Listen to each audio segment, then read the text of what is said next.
about, the horrors that await us. No, not on Halloween, but next month in the budget. A very, very good morning to you, Sebastian. Good morning, Julia. Good to see you. Well, lovely to see you. So, how bad is it going to be? Because we're hearing an awful lot about mansion tax. Now, most of us don't live in a £2 million home, but will there be implications for the rest of us? But also the idea of this productivity downgrade from the Offices for Budget Responsibility suggesting that actually the Chancellor may have to tinker around with taxes affecting ordinary working people. Yeah, it's that weird time of year, isn't it? It's budget advent almost, where every day leading up, you open the advent calendar and there's another rumour, there's another potential tax rise coming your way. The reality is we just don't know, and we don't know what's going to happen on, what is it, the 26th of November, just under a month away now. The reality is, there could be tax rises. Who knows? The fact of the matter is... No, there will be tax rises.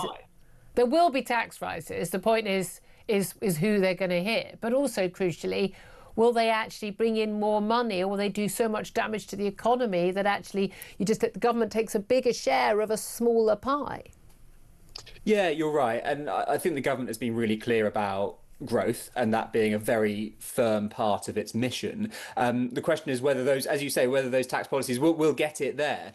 I like the idea of the richest paying a little bit more. I think it's fair, especially in times like this where, look, everybody is struggling. And I think if you are fortunate enough and lucky enough and capable enough to have made a bit of money in your life, it is almost your duty to your fellow countrymen to be giving a little bit more. But the rich, I'm not here to defend the rich people. I'm sure they can afford it, but they are already paying more. Top rate of tax over 150k is 45%. Plus you add in national insurance. For a lot of that, they're actually paying more than half of their incomes in tax. We know that the tax burden, it's very, very clear on independent analysis that the tax burden has gone up massively on the top 10% of earners at a time when it has gone down actually relative for people on more ordinary incomes. When we say we want the rich to pay more, yeah, of course the rich should pay more. But how much more is fair?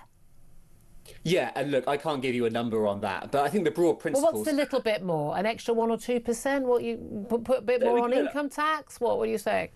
Well, I think if you're really rich, if there is another penny on the top rate of income tax, for example, not necessarily a policy I'm advocating, but you're going to feel that a lot less if you are really rich. And I'm talking about, multiple six figures. Yep. That's not really going to change your quality of life. You're not going to go and start looking at prices in the supermarket. The trouble is, are there that many people who are earning those salaries that's going to bring in the sort of numbers we want? Because what the people want is, let's face it, what the public wants is to have really low taxes and great public services that someone else pays for. That's, for all the polling, that's what people want. They want their taxes to go down, put the taxes up on the rich, or on some nefarious way of finding the money, but great public services. But you know as well as I do that if you look at the continent, you look at the countries with great public services, really can deliver on health and education and the like, they are funded by much higher taxes on the average worker.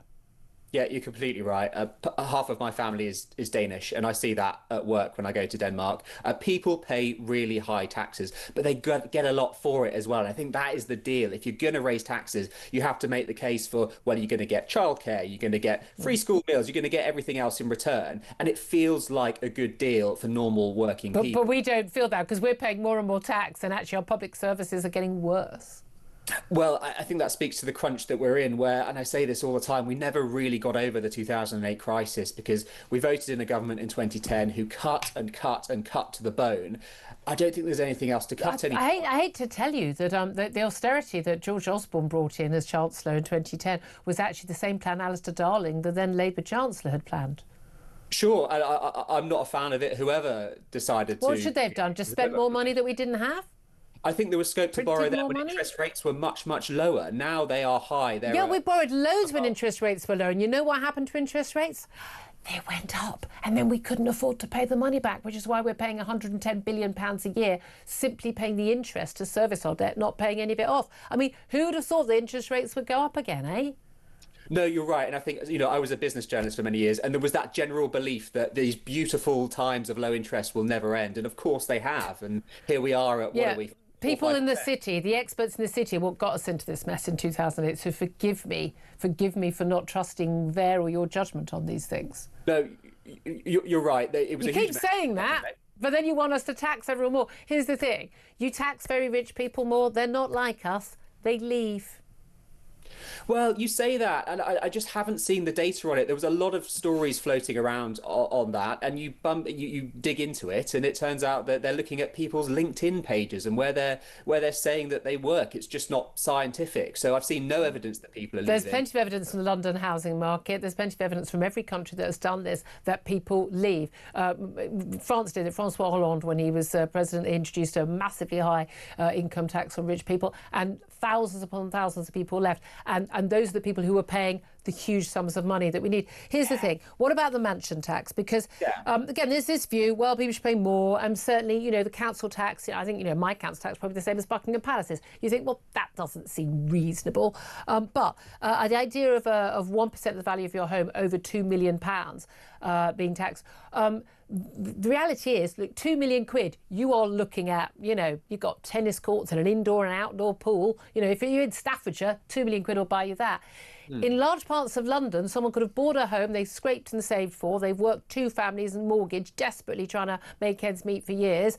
They've bought a home. It's gone up in value because of our mad housing market. It's now could possibly hit 2 million. And it could be a 4-bedroom house in a normal terrace street, but in a quite nice part of town. Are you thinking that they've got, out of taxed income, a spare £10,000 a year or whatever if their home goes up in value? Yeah, it's a really hard one to comment on because we don't know the mechanics of this policy. We haven't seen it in full. You know, are we talking about going after people who've already bought their home 20 years ago and it's just gone up and up and up in value and it's crossed that 2 million threshold? Or are we talking about rich people coming in now, dropping that 2 million and then being asked to pay a little bit more? I think you're talking about 2 very different camps of people there. And if someone has the money for £2 million house now, they're going into it with that knowledge. It comes back to that idea that you mentioned as well of people leaving. And I think we really talk down Britain and talk down London when we say things like that, because there are so many things that draw people to Britain that aren't just the amount of money they have to pay. I was stunned the other day. I read a news article. Apparently Ryan Gosling's moved here now. Is one example, but come on, one of the big stars. Relatively near me, but not near enough, unfortunately. Well, there we go. I hear he's a hit at the school gates. But choosing to come here and make London. Well, no, and that's it. No, and again, but by the way, you know, the Remainers in particularly in Labour, they were talking about how Brexit would hit our city of London and things like that. No, people weren't all going to move to Frankfurt. You can walk across Frankfurt in 20 minutes. I've been to Frankfurt. People aren't going to move to Frankfurt where they've been living in London. But we've got Rachel Reeves apparently has said today that Rachel Reeves has blamed Brexit for pushing up inflation, addressing an investment summit in Saudi Arabia. It's always Brexit's to blame, isn't it, as opposed to really rubbish government policies. Well, that's the curious thing. For a long time for Labour, it wasn't. And we went through that period of, my God, we've just got to make this work. We've got to grasp the nettle. When and did try that to happen? Out of this. I must have missed that memo. Oh, it's been the narrative for many years now. Okay, sorry, are you kidding me? Because I remember the man who's a leader of your party for 3.5 years trying to actually prevent Brexit from happening and saying all our woes were related to it. Yes, but that was before he became leader of the opposition, then the Prime Minister. And then you're in charge. Then you've got to make decisions, haven't you? And, you know, we certainly haven't marched back into the customs union or the single market. Well, I mean, I personally think there may be a case for that in time. There we go. Because we have, I voted to remain, and I think it was the right thing to do to leave, because it was what people asked to do, and it would have been in all sorts of mess if we'd gone against the will of the people. But in time, we may just feel that the economic pain, the daily grind is too much. Of having to run our own affairs, always too much for Sebastian Salek. I'm going to have to leave it there. He's a Labour councillor and commentator.